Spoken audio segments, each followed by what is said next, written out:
আসসালামুয়ালাইকুম, hi there. আজ আমি আপনাদেরকে তৈরি করে দেখাবো একটা আচারের রেসিপি। আজ আপনাদের জন্য থাকছে টক ঝাল মিষ্টি আমড়ার আচার। চলুন তাহলে আমরা দেখে নেই কিভাবে এই মজাদার ইয়াম্মি রেসিপিটা ঝটপট তৈরি করা যায়। প্রথমেই আমি কিছু মশলা টেলে নিব। এখানে আমি 2 চামচ পাঁচফোড়ন নিয়ে নিচ্ছি। এরপর দিব 1 চামচ জিরা। এবার এটাকে আমি 2 মিনিটের মতন টেলে তারপর ব্লেন্ডারে গুঁড়ো করে নিব। তবে আমি এখান থেকে অর্ধেকটা আস্ত বা গোটাই রেখে দিব আর অর্ধেকটা টেলে নিব। এবার আমি এখানে 1 কেজির মতন ছোট সাইজের আমড়া নিয়েছি, ভালো করে ছিলে ধুয়ে নিয়েছি। এবার একটা ছুরির সাহায্যে এই আমড়াগুলো এভাবে কেচে অথবা কেটে নিচ্ছি যাতে মশলাগুলো আমড়ার মধ্যে ভালোভাবে ঢুকতে পারে।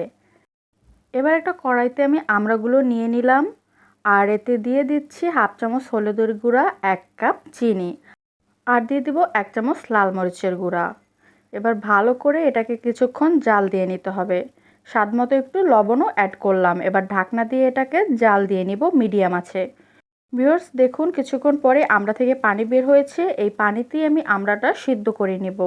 এবার এতে 2 টুকরা দারচিনি, 2টা এলাচ আর একটা তেজপাতা দিয়ে দিলাম। আবারও ঢাকনা দিয়ে কিছুক্ষণ রান্না করে নেব পানিটা শুকিয়ে যাওয়া পর্যন্ত। কিছুক্ষণ পর ফিরে আসলাম ভিউয়ার্স, পানিটা টেনে গেছে। আমড়াটাও ভালোভাবে সিদ্ধ হয়ে গেছে। আমি একটা কাঁটা চামচ দিয়ে আপনাদেরকে দেখিয়ে দিচ্ছি। দেখুন খুব ইজিলি কিন্তু আমড়ার মধ্যে কাঁটা চামচটা ঢুকে গেল। এবার এটা তুলে এক সাইডে রেখে দিচ্ছি।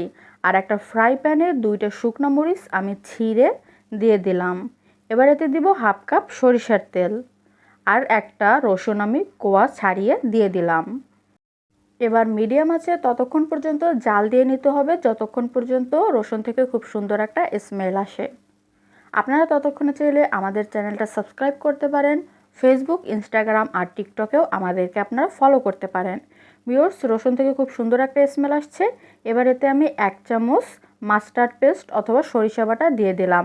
আপনাদের কাছে গোটা সরিষা থাকলে বেটেও ইউজ করতে পারেন। মাস্টার্ড পেস্ট দেওয়ার পর আমি 1 মিনিটের মতন ওটাকে জাল দিয়ে নিয়েছি। বাগার রেডি। এবার আমি এটাকে আমড়ার মধ্যে ঢেলে দিলাম। এবার এতে অ্যাড করছি আমি যে পাঁচফোড়ন আর জিরা তেলে গুঁড়ো করে নিয়েছিলাম সেটা।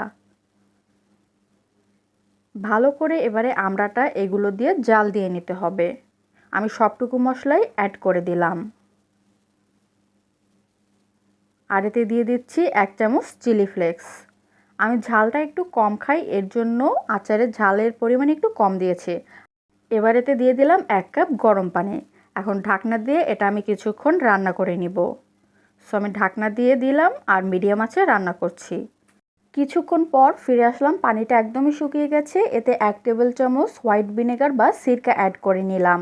এতে এটা 2 থেকে 3 মাসের মতন ফ্রিজের বাইরে রেখে সংরক্ষণ করা যাবে আর ফ্রিজে রেখেও 5 থেকে 6 মাস সংরক্ষণ করতে পারবেন। এবার সবশেষে এতে দিয়ে দিচ্ছি গোটা পাঁচফোড়ন আর জিরা। সিরকা আর এই মশলাটা দেওয়ার পর জাস্ট আর 1 মিনিটের মতন জাল দিয়ে নিয়েছি। চুলাটা অফ করে দিলাম। দেখুন খুব সুন্দর একটা কালার এসেছে আর দেখতেও অনেক ভালো লাগছে।